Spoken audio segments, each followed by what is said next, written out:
ఈరోజు కంది మండలంలో సంత్ గురు రవిదాస్ మహారాజ్ జయంతి జరుపుకోవడం మాకు చాలా ఆనందకరంగా ఉంది.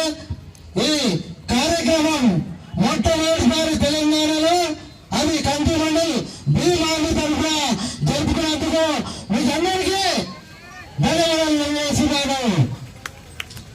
అదేవిధంగా ఈరోజు మీరు సంత్ గురు రవిదాస్ మహారాజ్ గురించి ప్రతి ఒక్కరూ తెలుసుకోవాలి.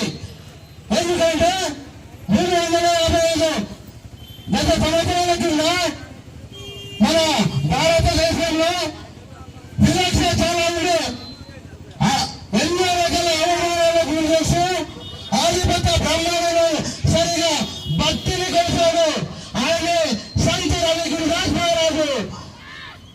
ఒకసారి మీరందరూ గుర్తు వేసుకోవాలి. సంత్ గురు రవిదాస్ మహారాజ్ మహారాష్ట్ర, కర్ణాటక, ఉత్తరప్రదేశ్ వివిధ రాష్ట్రాలలో ఆయన జయంతి చాలా అద్భుతంగా చేశారు. ఒకసారి మనము ఆయన వారిని ఖాల్సా వాహెగురు జీ కి ఫతేహ్. ఈరోజు మనము తెలంగాణ రాష్ట్రము సంగారెడ్డి జిల్లా నారాయణఖేడ్ తాలూకా కమిటీ మండల్ ఈ ప్రాంతంలో ఈరోజు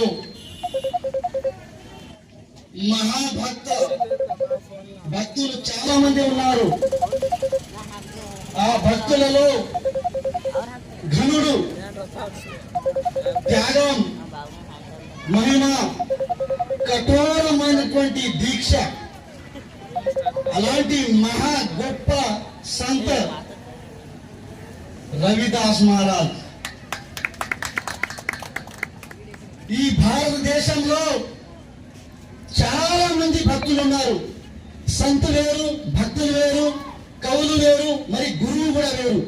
గురు స్థానం అలాగుంటది, సంత స్థానం అలాగుంటది, తర్వాత కవి స్థానం అలాగుంటది. కాబట్టి రవిదాస్ మహారాజ్ సంతుగా ఏ విధంగా తన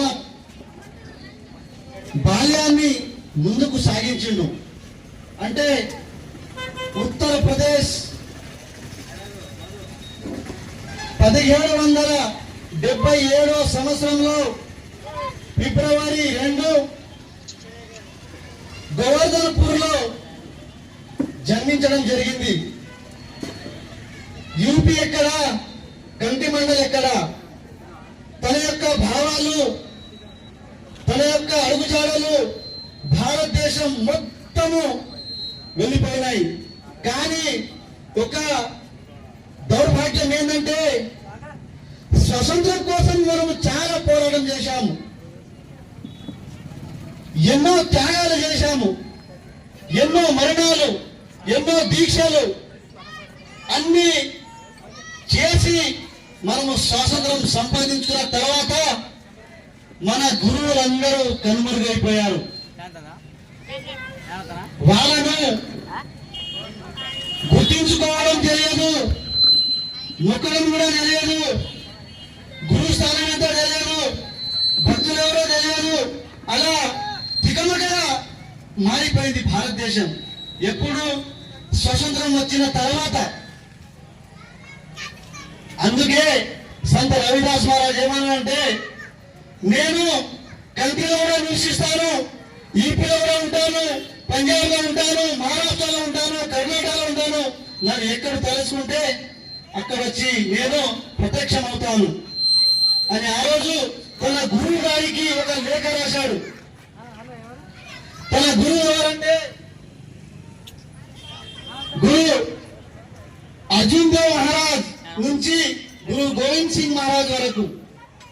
ఎంత పెద్ద భక్తి అంటే